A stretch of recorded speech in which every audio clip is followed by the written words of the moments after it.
Hi and welcome back. Here we're going to be looking at the Adam Audio H200 headphone utility plugin that goes on your stereo output here.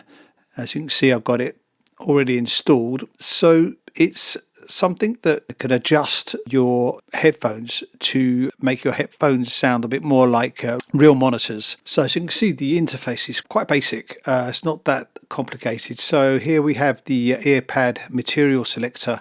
So we've got the faux leather and the soft cloth. The soft cloth are not yet available at this time. Last time I talked to them wasn't available, so I don't know what the difference sounds like, but this actually compensates for the choice of cloth that you're using. I will stay with the faux leather at the moment because I don't know any different. Then we have the over here, well, that we don't have any choice here. The only headphones we've got are the H200s. Then the equal loudness, so off just gives you no gain compensation or anything. Then we have the equal loudness will give you the equal input and output of what's going into the and coming out of your door. And then the safe mode will give you the same as that, but it will make sure it doesn't clip over 0 dB. But if you've got, like me, a mastering channel already going on here, it's already stuck at 0.5, so it won't go over that. So I'm using equal loudness on this.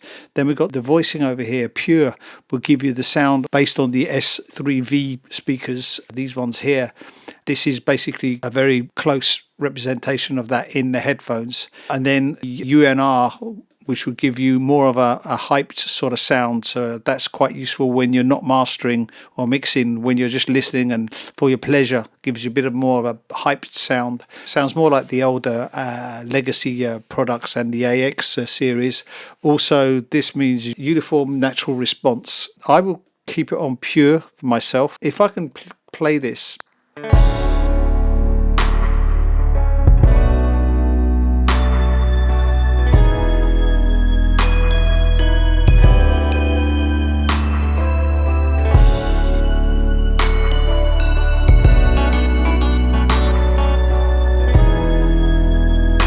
So the sound's a lot wider when you take this off because we're not getting the crossfeed simulation where sonic software expertise meets the Adam Audio's technology inside this plugin, where they've recreated the crossfeed from left to right. So it gives you a little bit of sound from the left into the right and vice versa. This is useful, I think, when you're mixing, because it kind of gives you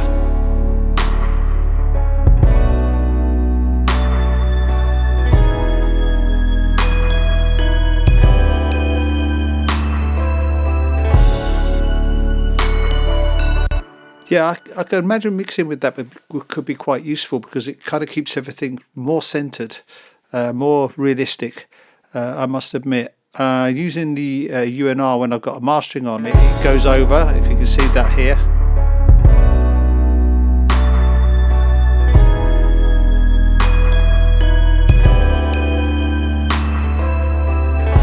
It hypes the bass. It's nice. I could imagine if you're working on something, you're tracking and stuff, it'd be nice to have that on. Externalization, I like that. That's a good function. Then we have here, we can have check for updates, in license, stuff like that. Show help tools, tips. You can turn that on and off. Interface scale, can have that larger. And then you got a usage send diagnostic data. You can send that. I've got that on as well. It's Sonox software, not Sonic. I said Sonic earlier on. It's Sonox software expertise. Yeah, so that is a very useful utility. I would be using that, of course, if I'm using these headphones, which I do. I use these a lot. These headphones are great for tracking. They're great for mixing. I actually mixed this track on them, and I was quite impressed when I went and had a listen outside. It sounded great. So I mean, the first time mix, I wasn't used to them either, and they're nice looking, aren't they? Nice looking headphones. And of course, this going left to right, this here is so practical because these are coming from my right hand side and they are perfect. So I mean, that going across like that is a pain in the arse. So yeah, so that's my take on the Adam Audio utility plugin, and these headphones are definitely worth buying for the price. Really, you can't go wrong. They are good. So anyway, I hope you enjoyed the video. If you did, like, subscribe, and I'll see you soon. Ciao.